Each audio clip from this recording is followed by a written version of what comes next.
Hi, welcome to today's episode of Life Purpose by Design. You are joining us for our Resolute Faith Challenge. And today we're going to be talking about still standing by faith. So, when we think about what is resolute faith, our series is a conversation of self reflection of what it means to live by faith with intentional awareness of one's purpose and a determination to experience your highest level of purpose on purpose. I'm joined today by a very special guest, Ronda Taylor, who is an author, speaker, CEO of an independent publishing company called Seen, Heard, Love Publishing LLC. Join our conversation, Still Standing by Faith, with Ronda Taylor.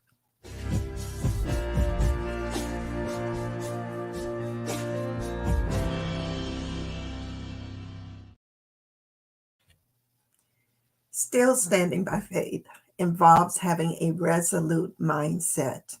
Ralph Emerson says, for the resolute and determined, there is a time and opportunity. And so, having a resolute heart, as defined by vocabulary.com, is a purposeful and determined person, someone who wants to do something very much and won't let anything get in the way. So, a life of resolute faith starts with making a personal choice to knowing who you truly are, why you're here, and then actively living out that faith to become all that God purposely designed for you being empowered on purpose. It's you making the choice to remain still standing no matter what you may face in life. Our guest for today is Ronda Taylor. So I want to welcome her to Life Purpose by Design. Hi, Thank you. Ronda. Hello. It's always a pleasure to have conversations with you. Our paths cross in a lot of different ways. And so it's an honor to have you here at Life Purpose by Design. So thank you for agreeing to be our guest for today. Thank you for having me. I'm really excited for this conversation. So appreciate it. I want to share with our audience um, a little bit about who you are. I know that you're going to share a lot more with us. But Ronda is an author, a poet, and a storyteller living in Charleston, South Carolina. She is the founder of Seen, Heard, Love Publishing, which is an independent publishing company designed to support diverse stories. Between the spaces of each word, Ronda wants her readers to hear you are seen, you are heard, and you are lived. Her greatest purpose is to make God's unfailing love widely known through the power of words. Ronda, thank you so much for your being an example of someone who is still standing by faith. So I know I read a very fast overview of your bio. Is there anything else special that you would want our audience to know? No, I think that was pretty good, brief. So, like I said, I'm a poet. That is really my first love. That is my language through art. I do poetry performances, if you want to call that spoken word, at conferences and events, which is really cool. And then I'm a writer and a debut author, which is a lifelong childhood dream that I've always wanted. That's finally coming true in a way that I didn't expect, which definitely speaks to faith and still standing by faith. And we can definitely dig a little bit deeper in that. But just an all around creative. That is my heart to write, to do poetry, to partner with other creatives in my endeavors is really important to me as well. So that's just a little bit about me. Okay, so when you hear the words still standing by faith, what do they mean to you personally?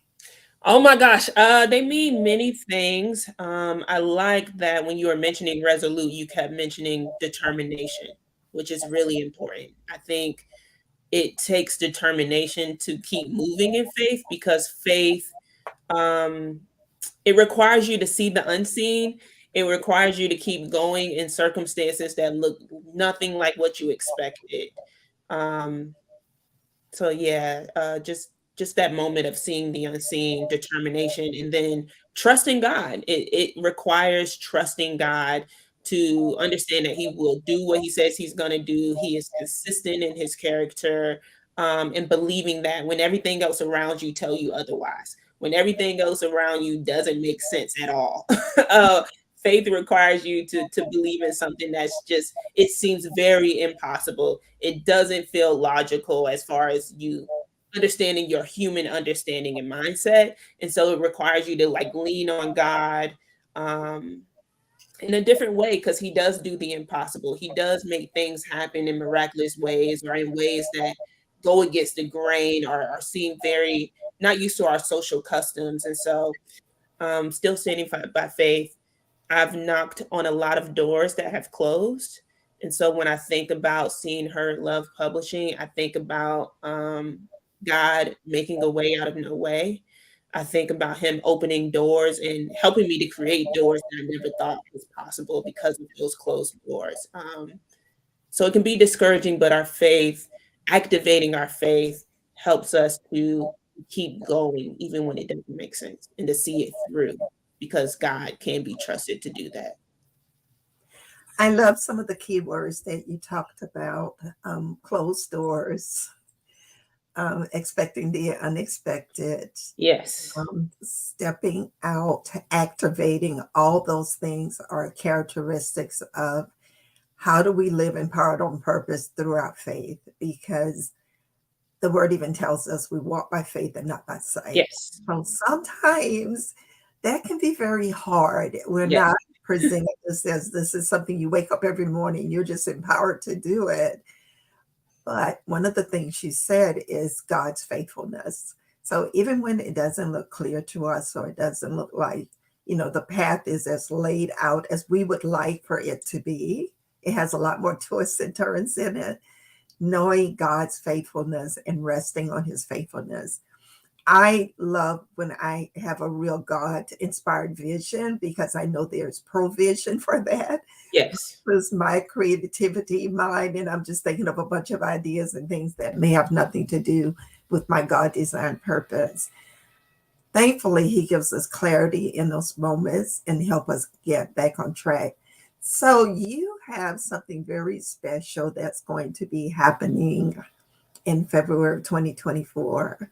But before we jump into that, I really want to talk about your journey to becoming a storyteller, the spoken word. Tell us about that before we get into your upcoming. Yeah, of course. And I'll definitely speak a little bit more to those closed doors, because that has a lot to do with it. So, um, I think most people creatives, you're creative as a child. And so creativity has always been a part of my life. I love doing art as a hobby.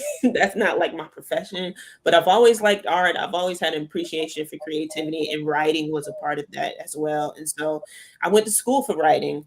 I got my bachelor's and my master's both in writing, English, and creative writing, because I loved it so much. I didn't know exactly what I was going to do with it, but I knew it was going to be something writing. I knew that I wanted to be an author. So I went to school, to really pursue that. And in school is when my idea of writing really narrowed down, where I really started to understand that I really love poetry and I really love children's books. Learning specific things about my writing and creativity about myself. And this was also an important time where I understood that God was a creator and he gave me these creative gifts, and my writing comes from him. And so all of that, those little pieces really started to zero in and come together to help me understand my purpose with my creative gifts. And so, excuse me, I graduated in 2017, and I had a clear decision to make. Would I do the thing that makes sense to everybody, which is you've graduated, you go get a job in your degree, it makes sense. And then I had another path of, do I really step out on faith, and do I really pursue my dream of becoming an author, of becoming a poet? And so in 2017, I made that decision to step out on faith. Didn't know what that meant, didn't know where it was leading me, but I just know I needed to trust God with whatever this gift He gave me. It means something and it has purpose. And so that's when I really started performing, really started getting in the community, getting on stage. which is really big because I'm very introverted and I love to play the background. But this is really important to me, so I really put myself out there to be on stages. I was really into children's books, and so I really wanted to understand what it meant to get into the publishing field, get into that industry. And so I started going to conferences and retreats where I just wanted to really master my craft, really invest and pour into my writing, my skills, and really make like some good connections within the publishing industry.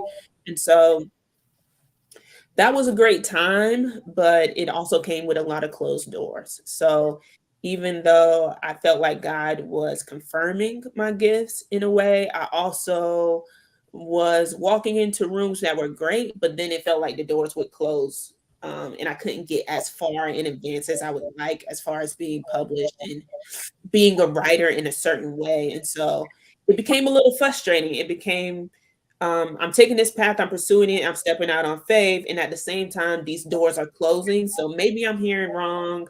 I'm starting to think I'm a little crazy. This ain't starting to make sense. I keep feeling like I'm being redirected in different ways. Um, so those closed doors can be very discouraging. It kind of made me not want to keep going towards that. And that's why you still have to stand on faith. That's why you still What have to was stand. the turning point? What was the turning point for you when you realized that the closed Right, doors were redirection? right. That redirection. I kept pursuing in the same way, and then I took a pause. And instead of feeling like giving up, I really had to lean into prayer because I understood that He was confirming this thing within me, but I couldn't see where it was going. And so I really had to expand and open up because I was only focused on going one way to my destination when there are many ways to get to that destination. And so I think the turning point for me was I had this idea for a publishing company. I kind of had it even when I graduated in 2017. I went into a bookstore. I saw books that were amazing, but I wanted more diversity within them. And so I had this little seed in my head that I always wanted to start a publishing company, but I thought it would be much later down the road in my life, many, many decades later in my life. And so I remembered that and I said, okay, I'm going to try to pursue this. I have no idea what it means to start a publishing company, um, but I'm going to try to pursue this. And so I received a grant. I received a grant and for that publishing company to start it. And I think for me, that was a big eye opener to say that I have this vision. Like you said, Miss Sheila, with the vision comes provision.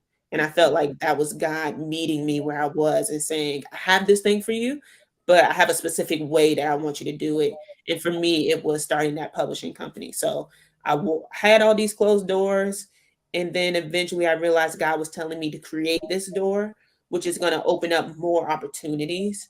And so I'm really excited to have this publishing company, not just for myself. I'm really excited to be publishing books, but it means even more because I know I get to create that door for other people to help them in their writing endeavors and publish other people to create that diversity that I'm looking for. And so that redirection was you keep trying to walk through the door, but I need you to create a door. Yes, that's big because sometimes we can think that we're being denied access to Hmm. something because we're looking for a particular person or an organization or a particular pathway to get us to the vision that God has been giving us. And there are times when God is like, no, this is not going to come by invitation. This is going to Hmm. come by creation. Hmm. So thank you for sharing that journey with us. I remember one time when I was struggling as a motivational speaker, didn't know what, feel like I was getting enough speaking opportunities. And God showed me the scripture that says, you will not go forth by man's bidding. So nobody's Yes. going to be bidding on you. Yes. I am going to thrust you forward and may not still be where I want to be um, Hmm. in that God designed purpose, but to have the freedom of knowing that it's God who creates the opportunities and that I don't have to be worried about being in a bid war for the gifts and talents that God has given me. True. Can I add to that? That was really good when you said that about man's bidding. I also thought about during this faith walk, I also kind of looked for other people's validation. And it just didn't benefit me to look for other people's validation because God already made clear and confirmed this is what I have for you and this is what I'm calling you to. And so faith is like trusting God because other people can't give me that validation. They can't qualify me in these rooms. And I was kind of walking through those doors. I was kind of searching for that. And I think that's why God also allowed those doors to kind of close to let me get into them, to kind of close. Because if I kept going that way, then I'll have to keep seeking man's validation, keep looking for them to qualify me when it's God who does all those things. And so there's nothing wrong with that direction. This is just a direction. He knows each of his child and what they need. And so I think that's good about what you said. This isn't the way I thought it would happen. I thought I would be a little bit more advanced or in a different place, but I think this way just lets me know that God is in every single step. And we don't live in isolation. And so sometimes you're going towards the closed door. When I see you, I'm speaking generally. Mhm. There are times people want God wants us to meet along that journey. And even in him shifting us and redirecting us, sometimes it's a testimony for the other person. Even Mhm. the person that thinks they're holding the key to the door that you're trying to get through. Sometimes God is sending a message that, you really, you don't own this door, right? Right. He's the owner of the door and he gets to open it and close it. He gets to allow the entrance and the exit. We're just stewards of those doors. So I love when you talked about the publishing company and about not only did God open the door for, well, he didn't open, he created the door for you, Mhm. but he's using you to have stewardship over that so that he can open doors to others. So let's talk about the publishing company. Tell us, I know you've talked about the dreams and the visions you had and looking at the timeline, but what do you want us to know about you seeing? Okay, you went out a little bit, but I'm Tell just us gonna. publishing company, and I know a little bit of journey, but tell us about what is your vision? What is the vision that God has given you? And what's the fire that you feel burning for that?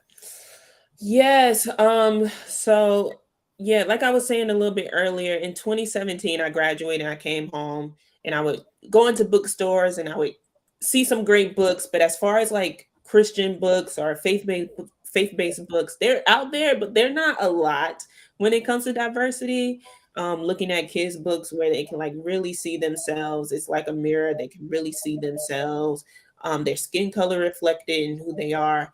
Um, and there are statistics out there that shows you that in publishing there are more animals represented in books than children of color who are centered in books. And so we still have a long way to go as far as creating those opportunities and really displaying diversity. And so that has always kind of been my heart. When you listen to the work that I do, my faith speaks to that, my culture speaks to that, being a Black woman speaks to that. And so that's just how I enter the world and see the world. And so I want that also to be within the books that I create and give to the world and give to children. And so starting Seeing Her Love Publishing is just creating the space to exclusively do more of that, to create books that highlight diversity, that highlight different stories, to create that empathy, which is really important. Why I call it seen, heard, loved, because I think those are important pillars that everyone kind of needs in life, is to be seen in a beautiful way, to be heard, to feel like their story is important, that their story is being displayed and represented, and to be loved. Um, and that just creates empathy and compassion in the world. And so um, yeah, that's Seeing Her Love Publishing. That's really why I wanted to start it. And the other big part of my heart is just partnering with other creatives. So even though I had a lot of closed doors, this opens up more doors for me to connect with other creatives, to partner with illustrators, with graphic designers. I've met some really great people along the way in just a short amount of time, launching this publishing company. And I also want to like offer skills to other authors who might not know where to start or what direction they want to go in. I also offer book editing services through Seeing Her Love Publishing to help authors, create their book with excellence, really have their vision come out with excellence, that they might not have access to or just not know what direction to go in. And so that's kind of where Seeing Her Love Publishing is now. But as far as moving in the next few years, I want to be able to publish other authors of color, to partner with other diverse publishing professionals to really start publishing those books and really getting it out there in the hands of future generations. Well, I hope personally that that's not too long down the road. Yes. I hope that's the door that's going to be opening. Yes. It will be in God's time, but I'm looking forward when I see that announcement now accepting clients. Yeah. So tell us about what's coming up in February 2024. Yeah. So I have my debut children's book, Radiant Girl, Daughter of the King, that will be coming out February 2024, which is really amazing. So Radiant Girl, Daughter of the King is about just empowering young ladies to shine their light, really understanding their God given identity, to understand who they are, to understand that they are beautiful, they are worthy, they are valuable, and understand whose they are. They are God. They belong to God. They are His daughter. So I really want to empower children, young girls, to really understand that concept. It's based on Psalm 34:5, and it says, "Those who look to him are radiant. Their faces will never be covered in shame." And so it's understanding that we all have this light within us that no one can dim, no one can take away, and it's worthy of being celebrated, and we're worthy of being celebrated because we are his. So that comes out February 2024. I'm really excited about that. I actually wrote this piece during that 2017, 2018 time. I wrote the draft of that, and it's written in verse. It's affirmations, about 10 lyrical affirmations within the book. And I also have a spoken word piece that I've been able to share at conferences, Dream Girl Conference being one of them, that I've gotten good feedback from. I don't only have like young girls come up to me, but I have older women come up to me and crying because it speaks to the inner child within them. And so that's really exciting and unexpected, and lets you know that it's very timeless and classic.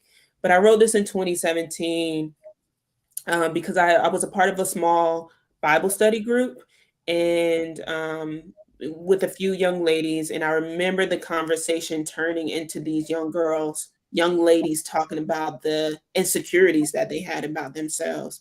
And I was kind of shocked because I thought, we kind of progressed, and there's a lot more going on, and girls are a lot more confident, but we still have our insecurities and doubt and lack of self-worth. And so I started writing from that perspective. And that's when I ran across the scripture, Psalm 34:5. And so that's how this all became about. And now I'm at a space where it's actually coming out in the world. You said something that was very important because it can be a multi-generational phenomena, because I work with women's ministry and I see the women who are in their 40s and above. Hmm. I've met women in their 70s that are still dealing with the issues of worth and value and validation, and trying to figure out, just who am I and why am I here? And so even some of the books that are designed for children or for the Hmm. younger Yes. generations, actually, we as the older children or the more mature children can actually still learn a bit of it, because God's word and the beauty of his words are timeless and ageless. So can people pre-order your book? How do they? Right. So not at this moment, but February 2024 is when it'll be available. I'll be sharing more information about that, and it'll be available on Amazon and some other places like Target and Barnes and Noble. So that'll be available February 2024. That information will be out. If you want to stay connected, just to know when that's available for purchase. SeenHeardLovePublishing.com, or you can find us on social media at SHL Publishing. Um, so yeah, that's when you'll be able to find my personal is Ronda Creative, so you'll be able to find that as well. Okay. Well, Rhonda, first of all, I just want to encourage people that, Christmas will come before your book is published. Yes. But I love getting delayed Christmas gifts. So encourage our viewing audience that this is a book that I highly recommend. I have not read the book. I'm recommending it because I know the heart and the integrity of the author, Thank you. the ultimate author who is God, and then the author that he has given stewardship over, which is Rhonda. So I know her heart and I know the work that she does, her passion for youth, because I've seen her live that out in other platforms that we have shared. So I want to encourage everyone that, like Rhonda says, we're going to be blasting when she gets ready to launch, but we want you to be able to get this book for the hands of every young person that that can really benefit from this, because our young people are really struggling with their identity, the authentic identity that God gave them and created them to be. So whenever there's an opportunity for someone to be gifted and purposed by God to speak into their purpose, then I'm always excited about that. Tell me, what would you say was your biggest challenge, though, in terms of, I know you talked about the redirection. Was there any other thing that challenged you that you haven't mentioned that Hmm. else can really grow from? Yeah. I think just if even if it doesn't make sense, if it comes from God, you can really trust that and rest in that. And to know that it will come to pass, even if it looks different than what you expected, even if it's different from your timeline. Um, God is faithful, kind of like I mentioned before, and it won't look like what everybody wants it to look like or logical, which is why you have to stand on faith. It's required that you stand on faith. Thank you for saying that. Faith is not optional. I say that all the time, and I remind myself. And even when I'm in a situation where it's getting a little cloudy, I'll Hmm. say I walk by faith and not by sight. So I don't need to see through the cloudiness because I'm walking by faith and not by sight. One of my favorite quotes is, life is not about waiting for the storm to pass, but it's learning to dance in the rain. Because on this journey of resolute faith and having a mindset that is purposeful, that's determined and unwavering, there are going to be storms in our lives. There are going to be challenges. There are going to be upset. There are going to be some doors that not only did we think the door was closed, but we think that the door was slammed in our face. And sometimes God has to, you know, do a little extra to help us be redirected and to see that this is not the path He has purposed for us.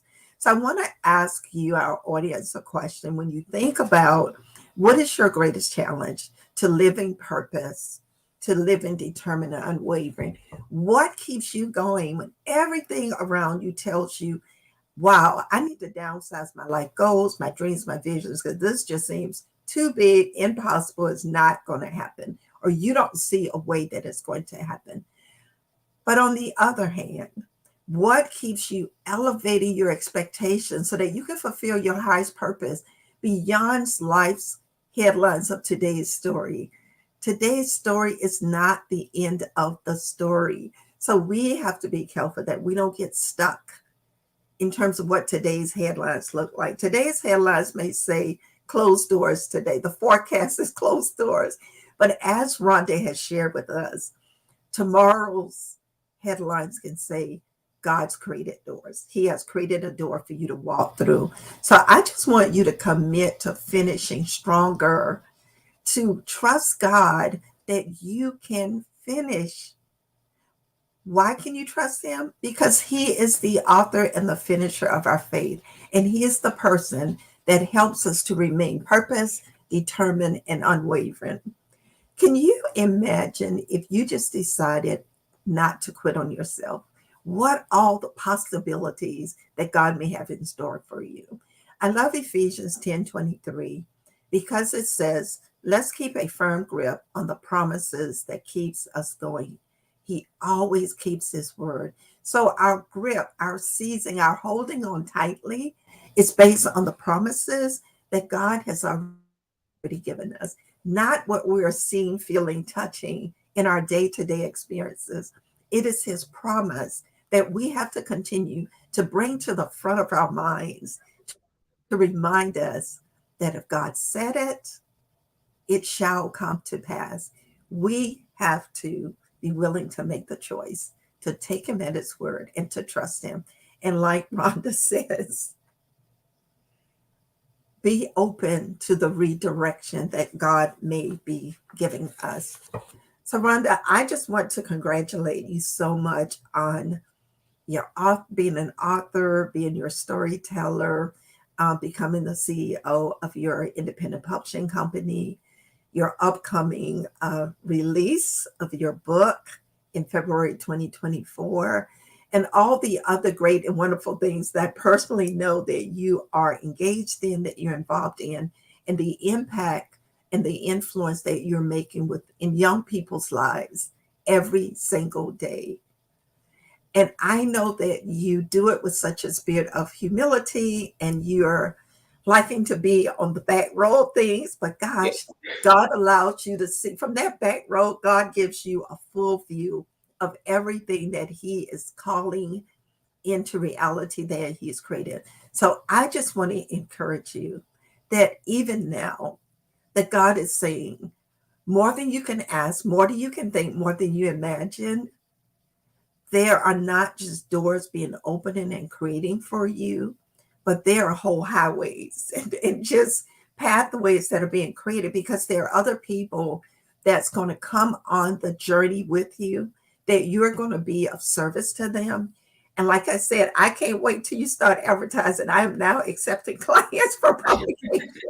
So I'm looking very forward to that. Was there anything else that you want to share with our audience? Yeah, no, I thank you. I love that quote that you shared about dancing in the rain. Because this past weekend, even though we're talking about faith, it is definitely a journey that I have to continue to be reminded of. And so, funny enough, this weekend I was really challenged in my faith, and we talked about the scripture, Mark 4, where it talks about the great calm storm and the storm happening, and the disciples, stressing out and wondering where Jesus is, and he's asleep, and he finally wakes up and he tells the storm to be still, and the disciples are just in awe, and they're like, who is this man that the winds and the sea obey him? And so I think Jesus is just a great demonstration of being in a storm with God, that when we're in that storm with God, we have nothing to worry about. We can be calm. We can even sleep during the storm or dance in the rain because we have the one with us, who's able to command, to give authority, to tell the sea to be still on the boat with us. And so I think that's really important when we think about this faith walking journey. We're not walking it alone, we're walking it with God. And so I just wanted to share that when the quote came up, because it came to my mind. But I really appreciate you having me. I thank you for just your support and your encouraging words. And I'll definitely let you know when the floodgates open and I'm ready to receive clients. So that really makes me excited. But thank you for this opportunity. Okay. Well, I just want to close by there was a word that just stood out for me during my morning devotion, and it was Psalms 37:5. And it says, commit your future to the Lord, trust in Him, and He will act on your behalf. So there are three things. One, you need to commit your future to the Lord. Two, you need to trust Him. Three, you need to walk in the assurance that He will act on your behalf. Thank you so much for joining us today here at Life Purpose by Design for our Resolute Faith series, which we're continuing for the month of October. We have one more episode. And for our topic today, still standing by faith with our special guest, Rhonda Taylor. Thank you for joining us here at Light Purpose by Design, and I hope to see you at our next Still Standing by Faith conversation.